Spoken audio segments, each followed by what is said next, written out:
जय हिंद साथियों। अलंकार की अगली कड़ी में एक नए अलंकार के साथ प्रस्तुत हैं। आज का अलंकार रहेगा दृष्टांत अलंकार और इस अलंकार की पहचान, इसके लक्षण और इसके उदाहरणों पर हम चर्चा करेंगे। कक्षा 12वीं के हिंदी साहित्य के पाठ्यक्रम में यह अलंकार शामिल किया गया है माध्यमिक शिक्षा बोर्ड राजस्थान अजमेर के द्वारा। अतः कक्षा 12 के विद्यार्थियों तक इसे पहुँचाने का कष्ट करें, कृपा करें। देखिएगा क्या पहचान लिखी है कि पहले एक बात कहकर उससे मिलती जुलती दूसरी बात पहली के उदाहरण के रूप में कही जाती है तो वहाँ बिंब प्रतिबिंब भाव विकसित हो जाता है या पैदा हो जाता है। और ये बता दें दोस्तों आपको कि ये बिंब प्रतिबिंब भाव, ये जो प्रश्न है, यह प्रश्न वर्ष 2023 में लगी परीक्षा में, बोर्ड की परीक्षा में पूछा जा चुका है। वहाँ प्रश्न आया था कि बिंब प्रतिबिंब भाव कौन से अलंकार में प्रयुक्त होता है, तो वहाँ पर हमारा सही जवाब था दृष्टांत अलंकार। तो ये छोटी छोटी चीज़ें हैं, याद रखें कि पहले एक बात कहकर उससे मिलती जुलती दूसरी बात पहले के उदाहरण के रूप में कही जाती है तो वहाँ बिंब प्रतिबिंब भाव पैदा हो जाता है, तो वहाँ दृष्टांत अलंकार माना जाता है।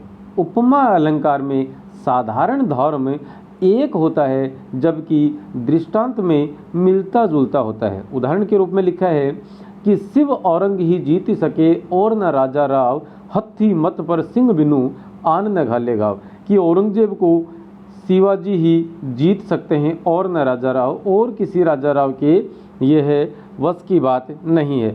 हत्थी मत पर सिंह बिनु, कि हाथी के माथे पर शेर के बिना आन न घाले घाव, कि कोई घाव नहीं घाल सकता है, डाल सकता है। कि शेर के माथे पर घाव करने का जो साहस है वह किस में है, सिर्फ हाथी के माथे पर घाव करने का साहस सिर्फ सिंह में है। उसी प्रकार से औरंगजेब को जीत सकने का साहस सिर्फ शिवाजी में है। तो पहली बात हमने शिवाजी वाली कही, उदाहरण के रूप में हमने हाथी और सिंह वाली बात कही है, तो यहाँ पर दृष्टांत अलंकार हो गया, बिंब हो गया और एक उसका प्रतिबिंब हो गया।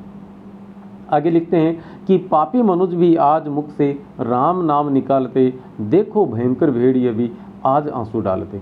कि जो पापी मनुष्य हैं वो भी राम नाम ले रहे हैं, राम का नाम जप रहे हैं। उसी प्रकार से जैसे भेड़िए खुद हैं वे किसी की मृत्यु पर, किसी के मौत पर आंसू बहा रहे हों, ठीक ऐसा ही यहाँ पर दिखाई दे रहा है। तो पापी मनुष्य और भेड़िए, यहाँ बिंब प्रतिबिंब का विधान बैठता है। रहता है यहाँ पर कौन सा अलंकार हो जाएगा, दृष्टांत अलंकार। चलिए आज के इस वीडियो में इतना ही। नमस्ते, जय हिंद।